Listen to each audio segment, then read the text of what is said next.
Thrissur corporation പരിധിയിലെ കനാലുകളിലെ ചണ്ടിയും കുളവാഴയും നീക്കാത്തതിൽ irrigation KLDC വകുപ്പുകൾക്ക് വിമർശനം. ശുചീകരണം 70% പൂർത്തിയായതായി മേയർ ഡോക്ടർ നിജി ജസ്റ്റിൻ.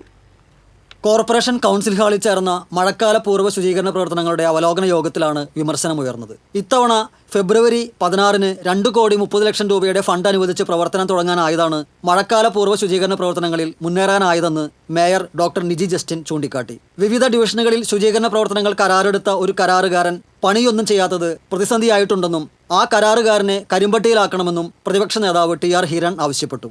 കരാറുകാരനെതിരെ ഭൂരിഭാഗം കൗൺസിലർമാരും യോഗത്തിൽ പരാതി ഉന്നയിച്ചു. അതേസമയം ഡിവിഷൻ പരിധികളിൽ വൃത്തിയാക്കിയ ഉൾത്തോടുകളിലൂടെ ഒഴുകിയെത്തുന്ന വെള്ളം ചെന്നുചേരുന്ന KLDC കനാലുകളിൽ ചണ്ടിയും കുളവാഴയും നിറഞ്ഞുകിടക്കുന്നത് വെള്ളക്കെട്ടിന് കാരണമാകുമെന്ന് കൗൺസിലർ ലാലി ജെയിംസും സിജിത്തും മുന്നറിയിപ്പ് നൽകി. ഈ വിഷയത്തിൽ പലതവണ കളക്ടറുമായി ബന്ധപ്പെട്ട് ഇറിഗേഷൻ KLDC വിഭാഗങ്ങളെ കൊണ്ട് പ്രശ്നപരിഹാരം ഉണ്ടാക്കാൻ ആവശ്യപ്പെട്ടിട്ടും നടപടി വൈകുകയാണെന്ന് മേയർ വിശദീകരിച്ചു.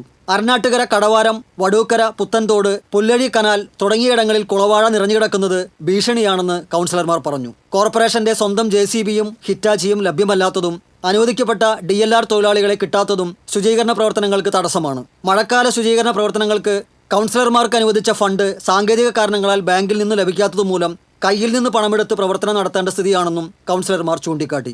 റോഡരികിലെ മരങ്ങൾ മുറിക്കുന്ന പ്രവർത്തനങ്ങൾ ഊർജിതമാക്കുമെന്നും ഫണ്ട് ലഭിക്കാത്ത സാങ്കേതിക പ്രശ്നം ഉടൻ പരിഹരിക്കുമെന്നും ബന്ധപ്പെട്ടവർ വിശദീകരിച്ചു. മുൻവർഷങ്ങളെക്കാൾ താരതമ്യേന മികച്ച രീതിയിലുള്ള ശുചീകരണ പ്രവർത്തനങ്ങളാണ് നിലവിൽ നടന്നുവരുന്നതെന്ന് വിലയിരുത്തിയ യോഗത്തിൽ കൗൺസിലർമാരും നിർവഹണ ഉദ്യോഗസ്ഥരും പങ്കെടുത്തു. TCV തൃശൂർ.